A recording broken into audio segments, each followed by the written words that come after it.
நாமத்திற்கு மகிமை உண்டாவதாக. இது யாருக்கு சொல்லப்பட்டது? எந்த சூழ்நிலைமையில் சொல்லப்பட்டது? எதற்காக சொல்லப்பட்டது? என்றெல்லாம் நமக்கு தெரியும். மொர்தெகாய் எஸ்தர் இடத்துல சொல்லுகிற ஒரு காரியத்தை நாங்கள் பார்க்கிறோம். அது மாத்திரமல்ல, இது எதற்காகன்னா, அ அகஸ்வேரு ராஜா ஏறத்தாழ 127 நாடுகளை அவர் ஆட்சி செய்த காரியத்தை நாங்கள் பார்க்கிறோம். ஆ இந்து தேசம் முதல் எத்தியோப்பியா தேசம் வரைக்கும் என்று சொல்லி நாங்கள் 1ஆம் அதிகாரத்தில வாசிப்போம். இந்து தேசம் என்றால் இந்தியா டூ எத்தியோப்பியா அப்படி என்று ஆங்கில வேதாகமத்தில் இருக்கிறது. ஸோ அப்படிப்பட்ட அந்த நாடுகளை ஆட்சி செய்த அந்த காலத்தில் தான் ஆ இப்படி ஒரு சூழ்நிலைமை வந்திருக்கிறது. அது மாத்திரமல்ல, இது என்ன காரியம் என்றால், யூத மக்களை எல்லாரையும் எல்லா தேசங்களில் இருக்கிறதான யூத மக்களை கொன்று தீர்க்க வேண்டும் என்றதான ஆமான் போட்டதான அந்த சதி திட்டத்தின் நிமித்தமாக அத கையெழுத்து இடப்பட்டது மாத்திரமல்ல, அனைவருக்கும் அது அறியத்தர எல்லாருக்கும் அது அறிய தந்தார்கள். அறிய தந்தார்கள் என்றால் எல்லாருக்கும் அது கொடுக்கப்படுது. எல்லாருக்குமே அதை சொல்லி அனுப்பினார்கள். அது மாத்திரமல்ல, அந்த நேரத்தில் தான் மொர்தெகாய் சொல்லுகிறார். அந்த எஸ்தர் ராஜாத்தி ஆகல இன்னும். எஸ்தர் ராஜாத்தி ஆகுறதற்கு முன்பாகவே யாரும் அந்த ராஜாவுக்கு கிட்ட போகக்கூடாது என்றதான அந்த வழக்கங்கள்லாம் இருந்தது. இதெல்லாம் நமக்கு தெரிந்த காரியங்கள் தான். ஆனால் இந்த இடத்துல நாம் என்ன கவனிக்க வேண்டும், என்ன பார்க்க வேண்டும் என்றால், அப்ப மொர்தெகாய் சொல்லுகிற ஒரு விஷயத்தை ஆவியானவர் ஏவினபடியினாலே இந்த கால வேளையிலே நாம் தியானிக்க இருக்கிறோம். பிரியமான தேவ ஜனங்களே, அவர் சொல்லுகிற ஒரு மிகப்பெரிய ஒரு ரகசியம் என்னவென்றால், இதுல சொல்லப்பட்டிருக்கிறது, "நீ இந்த காலத்திலே மௌனமாய் இருந்தால்" இப்போ நீங்கள் நானும் தேவனுக்குள்ளாய் இருக்கிறோம். தேவனுடைய காரியத்துக்குள்ளாய் இருக்கிறோம். தேவனுடைய ஊழியத்திலே இருக்கிறோம்.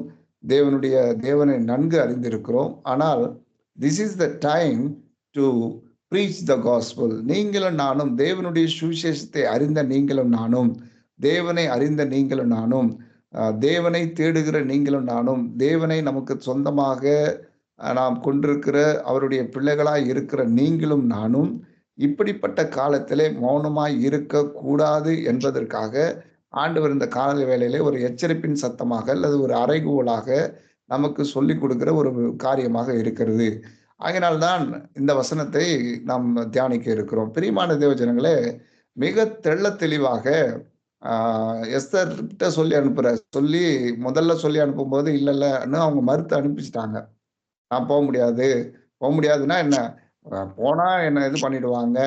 நான் ராஜா கூப்பிட்டாலே ஒழிய, கூப்பிடறதுக்கு முன்னாடி நான் போகக்கூடாது. அது சட்டமாக இருக்கிறது என்று சொல்லி அவங்க சொன்னாங்க. ஆனால், அவர் சொன்ன ஒரு விஷயம் என்னவென்றால், "நீ இந்த காலத்திலே மௌனமாயிருந்தால், யூதருக்கு சகாயமும், இரட்சிப்பும் வேறொரு இடத்திலிருந்து எழும்பும். அப்பொழுது நீயும் உன் குடும்பத்தாரும் அழிவீர்கள்." அப்பன்னா யார் யூதர் என்றால், எஸ்தரும் யூதர் குலத்தை சேர்ந்த பெண்மணிதான்.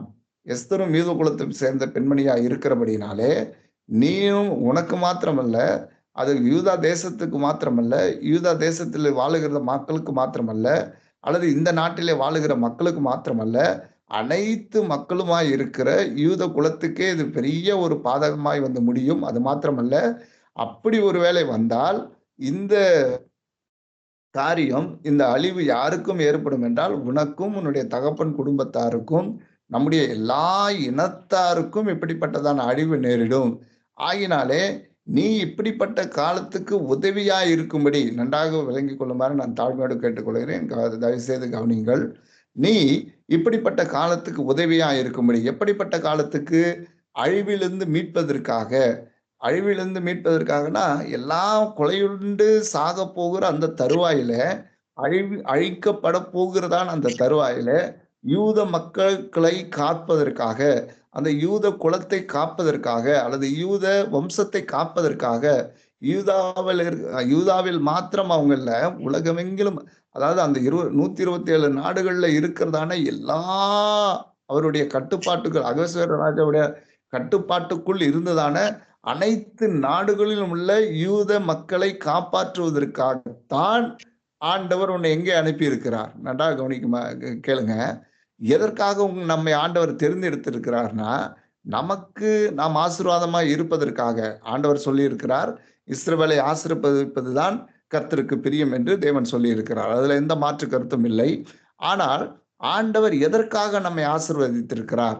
ஆண்டவர் எதற்காக நம்மை தெரிந்தெடுத்திருக்கிறார், ஆண்டவர் எதற்காக நம்மை பிரித்தெடுத்திருக்கிறார், ஆண்டவர் எதற்காக நம்மை அந்தகாரத்தில் இருந்ததான நம்மை ஆச்சரியமான ஒளிக்கு கொண்டு வந்து நம்மை எதுக்காக நம்ம பரிசுத்த ஜாதியாக, சொந்த ஜனமாக, ஆசாரியராக, அவருக்கென்று நியமிக்கப்பட்ட பிள்ளைகளாக, பாவத்துக்கு மரித்து நீதிக்கு பிழைத்து, இப்படி நாம் எதற்காக நாம் வாழுகிறோம் என்றால், மற்றவர்களை காப்பாற்றுகிற பொறுப்பு.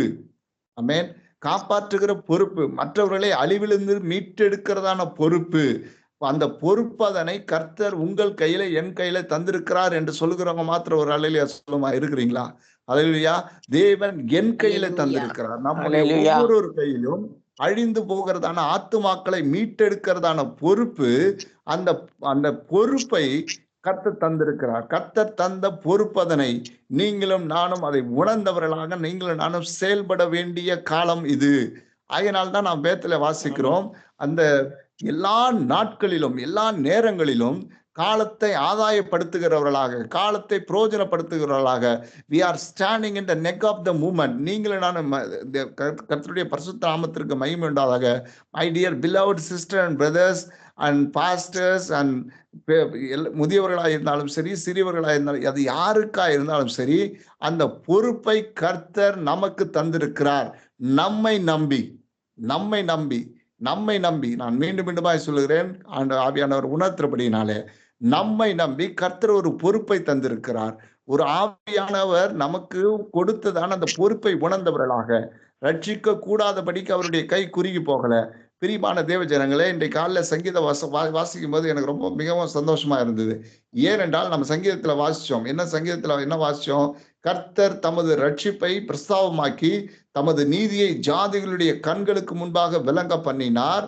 அவர் இஸ்ரவேல் குடும்பத்துக்காக தமது கிருபையும் உண்மையையும் நினைவு கூர்ந்தார். பூமியின் எல்லைகள் எல்லாம் தமது தேவனுடைய ரட்சிப்பை கண்டது. ஒரு அல்லேலூயா சொல்லுவோமா? அல்லேலூயா. தேவனுடைய ரட்சிப்பை காணும் என்று விசுவாசிக்கிற என் குடும்பம் தேவனுடைய ரட்சிப்பை காணும், என் பிள்ளைகள் தேவனுடைய ரட்சிப்பை காண்பார்கள், என் தேசம் தேவனுடைய ரட்சிப்பை காணும். என்னுடைய இணைப்பில் இருக்கிறதான, நம்முடைய இணைப்பில் இருக்கிறதான ஒவ்வொரு தேவனுடைய பிள்ளைகளும் ரட்சிப்பின் கம்பீரமான அந்த வஸ்திரத்தை அணிவார்கள் என்று சொல்கிறவங்க மாத்திரம் தைரியம் ஒரு அல்லேலூயா சொல்லுமா? ஏனென்றால் இந்த ரட்சிப்பு என்றதான காரியம் மிக மிக உலகம் முழுவதையும் நாம் ஆதாயப்படுத்தினாலும் தன் ஆத்துமாவை நஷ்டப்படுத்தினால் அதனால் லாபம் என்ன என்று நாம் வேதத்தில் வாசிக்கிறோம். பிரியமான தேவ ஜனங்களே, இந்த உலகம் நமக்கு நித்தியமானது கிடையாது. இந்த உலகத்திலே நாம் வாழ்கிற நாட்களிலே நாம் உலக பொருட்களினாலே நம்ம என்ன பண்ணணும்? ஆத்துமாக்களை ஆதாயப்படுத்த வேண்டும் என்று நாம் பார்க்கிறோம். பிரியமான தேவ ஜனங்களே, கர்த்தருடைய பரிசுத்த நாமத்திற்கு மகிமை உண்டாக. இந்த கால வேளையில அவர் சொல்லுகிற ஒரு தெளிவான ஒரு ஸ்டேட்மெண்ட் என்னவென்றால், நீ ஒருவேளை நீ அந்த காரியத்தை செய்யலைன்னா என்ன நடக்கும் அப்படின்னா, நீயும் உன் குடும்பத்தாரும் நீங்க தப்பிடுங்கலாம் நினைக்காதீங்க. அவர் சொன்ன, நம்ம விளையாட்டா சொல்லுவோம் இல்லைங்களா, அது மாதிரி அவர் சொல்றாரு, நீ மட்டும் தப்பிச்சிடும்னு நினைக்காத, உன் குடும்பத்தார் தப்பிச்சிடுவாங்கன்னு நினைச்சிடாத. யாரெல்லாம் சேர்ந்து, எல்லா யூத மக்களும் சேர்ந்து எல்லாருமே அழிக்கப்படுவார்கள் அப்படி என்றதான ஒரு எச்சரிப்பின் சத்தமாகவே அவர் சொல்லுகிற ஒரு காரியத்தை நாங்கள் பார்க்கிறோம். அது மாத்திரமல்ல, நீ இப்படிப்பட்ட காலத்துக்காக, நன்றாக கவனிங்க ப்ளீஸ், நீ இப்படிப்பட்ட காலத்துக்காக உதவியா இருக்கும்படிக்கு நீங்களும் நானும், தேவனை அறிந்த நீங்களும் நானும், எப்படிப்பட்ட காலத்துக்கு? இப்படிப்பட்ட இந்த அனித்தமான உலகத்துல அநியாயமான காரியங்கள் நடந்து கொண்டிருக்கிறான காலகட்டங்களில, பாவம் நிறைந்ததான காலகட்டங்களில, பிரியமான தேவ ஜனங்களே, ஒரு 10-15-20 வருஷத்துக்கு முன்ன மொபைல் கிடையாது. ஒரு எல்லாமே நம்ம எல்லாமே லெட்டர் போட்டுட்டு இருந்தோம், கிரீட்டிங் கார்டு போட்டுட்டு இருந்தோம். இன்னைக்கு எல்லாமே வாட்ஸ்அப்ல, எல்லாமே இன்னைக்கு வாட்ஸ்அப் மயமா போச்சு. அது மாத்திரமல்ல, எல்லாமே கர்த்தருக்கு ஸ்தோத்திரம். அதனால்தான் நீங்களும் நானும் இணைப்புல இணைந்து நாம் தேவனை துதிக்கிறோம். அது ஒரு பக்கம் இருக்க, இன்றைக்கு உலகளாவிய அளவிலே இந்த செல்போன்ல எத்தனையோ விதமான காரியங்கள் நடக்கிறது. ஆனால் நான் எதற்காக சொல்றேன்னா, அந்த அளவுக்கு டெக்னாலஜி வளர வளர வளர வளர அன்பு தணிந்து போய் விட்டது. ஆமென். நாம் எல்லா குடும்பங்களிலும் இது நடக்கிற விடயங்கள் தான். இதுல வீட்டுக்கு வீடு வாசப்படின்ற மாதிரி எல்லா குடும்பங்களிலும் இதை நாம் பார்க்கிறோம். அங்கங்க மொபைல்ல வச்சுட்டு அவங்கவுங்க உட்காந்துட்டு அவங்கவுங்க தனின்ற அப்படியெல்லாம் இருக்கிற காலங்கள் இருக்கிறது. நாம் வாழ்ந்த காலங்கள் வேறு, இன்றைக்கு இருக்கிறதான காலங்கள் வேறாய் இருக்கிறது. ஆனால் இப்படிப்பட்ட காலத்துக்காக தான் தேவன் நம்மை ஏற்கனவே முன்குறித்திருக்கிறார் என்று சொல்லுகிறவங்க மாத்திரம் ஒரு அல்லேலூயா சொல்லுமா? இப்படிப்பட்ட காலத்திற்காக நம்முடைய பிள்ளைகளை சீர்படுத்துவதற்காக, நம்முடைய குடும்பங்களை சீர்படுத்துவதற்காக, இப்படிப்பட்டதான நம்முடைய உறவுகளை சீர்படுத்துவதற்காக, அழிந்து போகிற ஆத்துமாக்களை மரணத்திலிருந்து அவர்களை விடுதலையாக்கி, பாதாளத்திலிருந்து பாதாளத்துக்கு கேட்டுக்கு போற வாசல் வந்து அவ்வளோ பெரிய காரியங்களுக்கு போகிற அவர்களை திருப்புகளாக, திசை மாற்றும் கருவிகளாக கர்த்தர் உங்களையும் என்னையும் வைத்திருக்கிறார். ஆகினால்தான் இந்த காலை வேளையில அவர் மிக தெளிவாக சொல்லுகிறார், இப்படிப்பட்ட காலத்திற்காகத்தான் ஏன் உன்னை தெரிந்து கொண்டதின் நோக்கம், உனக்கு அந்த மேன்மை கடத்ததின் நோக்கம், நீ ராஜாவினுடைய அரண்மனைக்கு போனதின் நோக்கம், ராஜாவினுடைய அரண்மனையிலே நீ தங்கியிருப்பதின் நோக்கம், நீ ராஜாவினுடைய மேன்மையை பெறுவதற்கான நோக்கம், தேவன் உன்னை உயர்த்தி வைத்திருக்கிறதுக்கான நோக்கம், உன்னை தேவன் ஆசீர்வதித்து வைத்திருக்கிறதுக்கான நோக்கம், தேவன் உன்னை உயர்த்த போவதற்கான நோக்கம் என்னவென்றால், நீ மற்றவர்களை அழிவில் நின்று காப்பாற்றுவதற்காக, மற்றவர்களை தூக்கி எடுப்பதற்காக, மற்றவர்களை உளையான சேற்றிலிருந்து கிடக்கிறவர்களை தூக்கி எடுப்பதற்காக, அழிந்து போகிறவர்களை தூக்கி எடுப்பதற்காக, மிக மிக காலம், மிகவும் குறுகிய காலத்திலே நீங்களும் நானும் வாழ்ந்து கொண்டிருக்கிறோம். நாட்டுக்கு நாடு யுத்தங்கள் எல்லாவற்றையும் நாம் கேள்விப்பட்டிருக்கிறோம். அடிக்கடி சொல்ற விஷயம் ஒன்று உண்டு. பிரியமான தேவ ஜனங்களே, நாங்கள் எல்லாருமே ஒரு காலகட்டங்களிலே நாம் இந்த கொரோனா வர்றதுக்கு முன்னாடிலாம் நம்ம பார்ப்போம். கொரோனா ஒரு பயோவார். பயோவார்னா ஒரு மெடிசினல் வார் தான் அது ஆக்சுவலி. அப்ப நம்ம இதெல்லாம் நம்ம பார்க்கிறோம். நாட்டுக்கு நாடு யுத்தம் வரும், கொள்ளை நோய்கள் வரும்னு. கொள்ளை நோய்கள் வந்தது பிறகுதான் தெரியுது அதனுடைய தாக்கம் என்னவென்று. அது மாதிரி நம்ம எல்லாம் கேள்விப்பட்டு கொண்டிருந்தோம். ஆனால் இப்ப கண்கூடாக நாங்கள் பார்த்து கொண்டிருக்கிறோம். ஆனால் வேத வசனத்துல என்னென்ன காரியங்கள் தீர்க்க தரிசனங்களாக உரைக்கப்பட்டதோ அந்த தீர்க்க தரிசனங்கள் நாம் காண்கிறதான, நாம் பார்க்கிறதான நாட்களிலே, நாம் வாழ்கிறதான நாட்களிலே தீர்க்க தரிசனங்கள், பல தீர்க்க தரிசனங்கள் நிறைவேறிவிட்டன. பல தீர்க்க தரிசனங்கள் நாம் பார்க்கிற காலத்திலே நிறைவேறி கொண்டிருக்கிறது. ஆகினாலே நீங்களும் நானும் பாக்கியவான்களா இருக்கிறோம் என்று சொல்லுகிறவங்க மாத்திரம் ஒரு அல்லேலூயா சொல்லுவோம். அல்லேலூயா. நாம் அதை காண்கிறோம். அல்லேலூயா. நாம் அதை காண்பது மாத்திரமல்ல, அதை நம் பிள்ளைகளுக்கு சொல்லிக் கொடுக்கிறோம். நம்முடைய பிள்ளைகளுக்கு சொல்லிக் கொடுக்கிறோம், நம் சபை மக்களுக்கு சொல்லிக் கொடுக்கிறோம், நம்முடைய ஊழியங்களுக்கு சொல்லிக் கொடுக்கிறோம், நம்முடைய காரியங்களுக்காக நாம் அதை உபயோகப்படுத்துகிறோம். ஏனென்றால் தேவனுடைய வசனம் நமக்குள் இருக்கிறபடியினால்தான், தேவனுடைய காரியம் நமக்குள் இருக்கிறபடியினால்தான், தேவனுடைய வார்த்தை நம்மளே நிலைத்திருக்கிறபடியினால்தான், தேவனுடைய சத்தியம், தேவனுடைய சாட்சியின் வல்லமை, ஆவியானுடைய கரம் நம்மோடு கூட இருக்கிறபடியினால்தான் நாம் இந்த கால வேளையிலே இந்த இடத்திலே நாம் நிலை நிற்கிறோம். இல்லைன்னா நாங்கள் நிற்கவே முடியாது. அதுதான் தேவனுடைய கிருபை, அவருடைய மாறாத கிருபை, அவருடைய மாறாத கிருபை, அவருடைய மாறாத அன்பு, அவருடைய மாறாத இரக்கம், அவருடைய மாறாத தயவு, அவருடைய மாறாத காருண்யம், அவருடைய மாறாத அளவற்ற நேசம் நம்மை காக்கிறபடியினால்தான் நாம் இந்த இடத்துல இருக்கிறோம். பிரியமான தேவஜனங்களே, ஆகையினால்தான் மொர்தெகாய் மிக தெளிவாக சொன்னார், மகளே, அவன் அப்படிதான் மகள்ன்ற முறைதான் அவருக்கு. அதனால்தான் அவர் தெளிவா சொன்னார், அம்மா நீ எஸ்தர் ராஜாத்தி, நீ ராஜாத்தி ஆகல இன்னும். ஆனா சொல்றாரு, நீ மட்டும் தப்பிச்சிரும் நினைக்காத, நீ இப்படிப்பட்ட காலத்துக்கு உதவியா இருக்கும்படி உனக்கு ராஜ மேன்மை கிடைத்திருக்கிறாமே. ஒரு அல்லேலூயா சொல்லுமா? கர்த்தர் நமக்கு ராஜ மேன்மையை, கர்த்தர் கர்த்தர் அபிஷேகித்திருப்பதின் நோக்கம், தேவன் நம்மை தெரிந்து கொண்டதின் நோக்கம், தேவன் நம்மை முன்கூட்டியே அழைத்ததின் நோக்கம், தேவன் நம்மை முன்கூட்டியே நம்மை தாயின் கருவறையிலே நம்முடைய பிள்ளைகளை, நம்முடைய குடும்பத்தாரை பெயர் சொல்லி அழைத்ததின் நோக்கம், நாம் ஆசீர்வதிக்கப்படுவது ஒன்று, மற்றவர்களும் நம் மூலமாய் ஆசீர்வதிக்கப்பட வேண்டும் என்பதற்காக அழிவில் இருந்த மாந்தர்களை, இருளில் இருந்த மாந்தர்கள், ஆண்டவராக இயேசு கிறிஸ்து இந்த உலகத்தில் பிறந்த போது இருளில் இருந்த மாந்தர்கள் பேரொளியை கண்டார்கள் என்று வேதாகமம் தெளிவாக சொல்லுகிறது. அப்ப நீங்களும் நானும் மலை மேல் உள்ள பட்டணமாக, உப்பாக, ஒளியாக நீங்களும் நானும் சுடர் விட்டு பிரகாசிக்க வேண்டிய நேரம் இது. பிரியமான தேவஜனங்களை, என்னடா பிரதர் இப்படி சொல்லாருன்னு நினைக்காதீங்க. இந்த கால வேளையில நீங்களும் நானும் தயவு செய்து எல்லாருமே, நம்ம எந்த வயதினரா இருந்தாலும் சரி, கர்த்தர் நமக்கு ஜீவனுள்ள நாளெல்லாம் நன்மையும் கிருபையும் நம்மை தொடரும். இந்த தேவன் என்றென்றைக்கும் உள்ள சதா காலங்களிலும் மரண பரியந்தம் என்னை நடத்துவார் என்று சொல்லுகிறவங்க மாத்திரம் ஒரு வேலையை சொல்லுமா? மரண பரியந்தம் மாத்திரமல்ல, இம்மையிலும் நம்மை நடத்த வல்லவராய் இருக்கிறார். மரணத்துக்கு பிறகும் நித்திய ஜீவனுக்குள்ளாயும் நம்மை நடத்த வல்லவராய் இருக்கிறார் என்று சொல்லுகிறவங்க மாத்திரம் ஒரு வேலையில சொல்லுமா? அப்படிப்பட்ட தேவனை நீங்களும் நானும் ஆராதிக்கும் போது தைரியமாய் நாம் பிரசங்கிக்க, தைரியமாய் தேவனுடைய சுவிசேஷத்தை அறிவிக்க, தைரியமா தேவனுடைய சாட்சியை சொல்ல, கர்த்தர் எனக்காக செய்திருக்கிறார்ப்பா, கர்த்தர் உனக்கு நிச்சயமாய் செய்ய வல்லவரா. அருமையான அம்மா சொல்லும் போது சாட்சி சொன்னாங்க, நம்ம நெடு நாட்களாய் காத்திருப்பது இருதயத்தை இழைக்கப்படும், உண்மைதான்.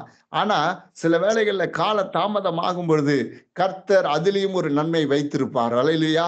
கர்த்தர் அதிலையும் ஒரு நன்மையை வைத்திருப்பார். when God gives, always God will give the best. கர்த்தர் எப்பவுமே நமக்கு பெஸ்ட் தான் தருவார். அதாவது மிச்ச மீதியை கொடுக்கிற ஆண்டவர் நம்ம ஆண்டவர் கிடையவே கிடையாதுங்க. ஆண்டவர் எப்போ கொடுத்தாலும் நல்ல காரியங்களை திருப்தியாய், அதாவது முந்தினதை காட்டிலும் பிந்தின ரசம் எப்படி சுவையா இருந்ததோ, நம்முடைய வாழ்க்கையில கூட சில காரியங்கள் நமக்கு தாமதமாகலாம். இந்த காலை வேளையில நம்முடைய காரியங்கள் என்னென்ன காரியங்கள்லாம் நீங்க தாமதமாகுதுன்னு நினைக்கிறீங்களா?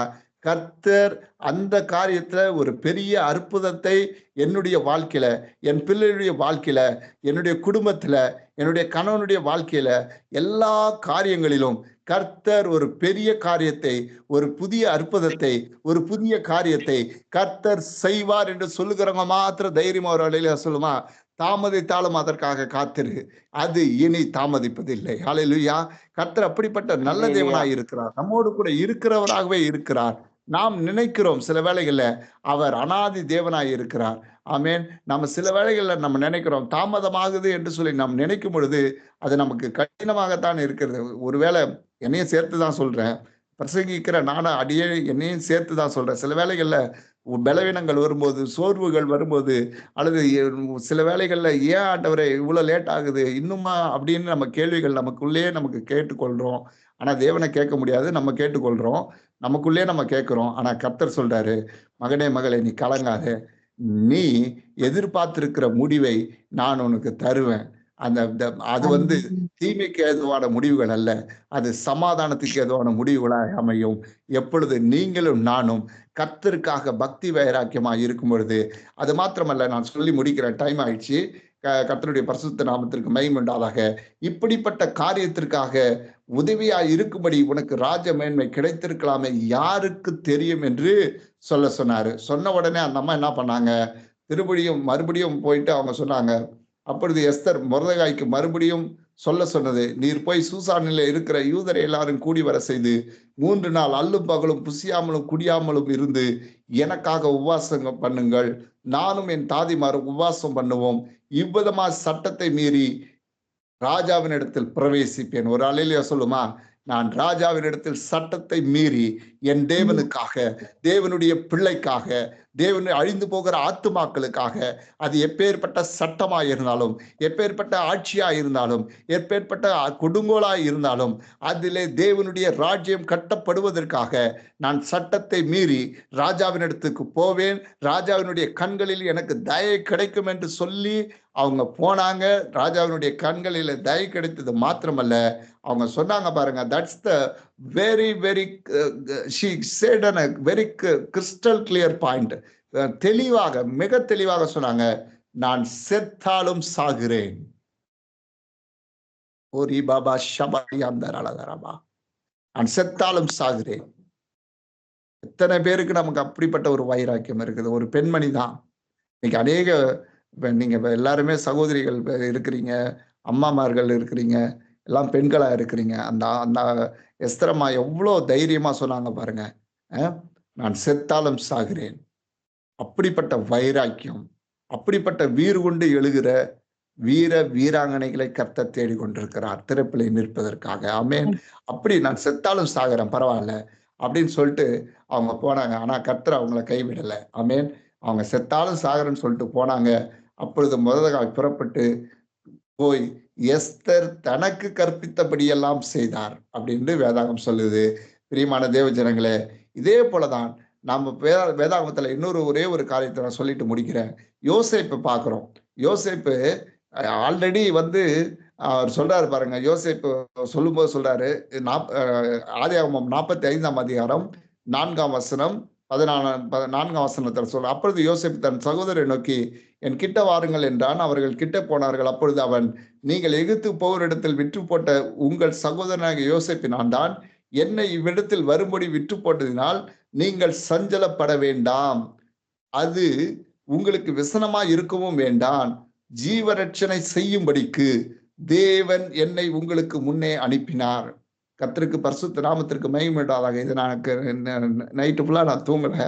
இத நான் தியானிக்கும் பொழுது, ஒரே ஒரு காரியம் தான் எனக்கு ஞாபகத்துக்கு வந்துச்சு.